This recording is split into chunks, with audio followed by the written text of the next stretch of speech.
এই ভাই বালতির মধ্যে বল রেখে ওলটপালট করে সবাইকে প্রশ্ন করলো, বলুন তো বল কোন বালতিতে আছে। উত্তেজনা বাড়তে লাগলো, সবাই টাকা লাগাতে শুরু করলো। হঠাৎ পেছন থেকে এই গভীর কণ্ঠ ভেসে এলো, আপনারা সবাই এই বালতিতে টাকা রাখুন, বল এই বালতিতে আছে। সবাই চমকে পেছনে তাকালো। একজন মৌলভী সাহেব শান্ত চোখে এবং আত্মবিশ্বাসে বললেন, জুয়ারিদের একজন ঝাঁঝালো কণ্ঠে বলে উঠল, আপনার টাকা থাকলে আপনি ওই বালতিতে রাখুন, আর না থাকলে সরে পড়ুন। মৌলভী সাহেব শান্ত হাসি দিয়ে বললেন, আমি এসব খেলি না, আমি টাকা বানাই।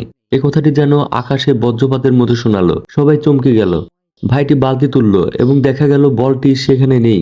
বলটি অন্য বালতিতে। জুয়ারিরা হতাশ, আর সেই ভাইটি বিজয়ের হাসি হাসলো। সব টাকাই আমার, এই বলে সে আনন্দ উল্লাস করলো। কিন্তু এর পরেই আবার সেই গভীর কণ্ঠ শুনতে পেল সবাই, এইবার বলটি এই বালতিতে আছে, আপনারা সবাই এখানে টাকা রাখুন।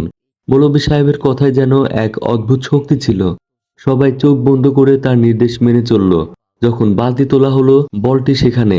পুরো ভিড় উচ্ছ্বাসে ফেটে পড়ল। সবাই তাদের টাকা পেয়ে গেল। তবে মৌলভী সাহেব আর সেখানে ছিলেন না। লোকজন চারদিকে খোঁজাখুঁজি করতে লাগলো। মৌলভী সাহেব কোথায় গেল?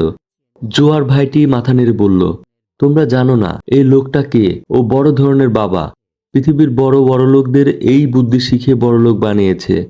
এ কথা শুনে সবাই নিজেদের সব সঞ্চয় নিয়ে ছুটে এলো সেই বাবার কাছে। তবে তাদের অজান্তেই সেই বাবা কোল্ড ড্রিঙ্কসের সঙ্গে অজ্ঞান করার ওষুধ খাইয়ে টাকা পয়সা নিয়ে ভেগে যায়। প্রিয় দর্শক, ভিডিওটি ভালো লাগলে অবশ্যই লাইক, কমেন্ট এবং সাবস্ক্রাইব করুন।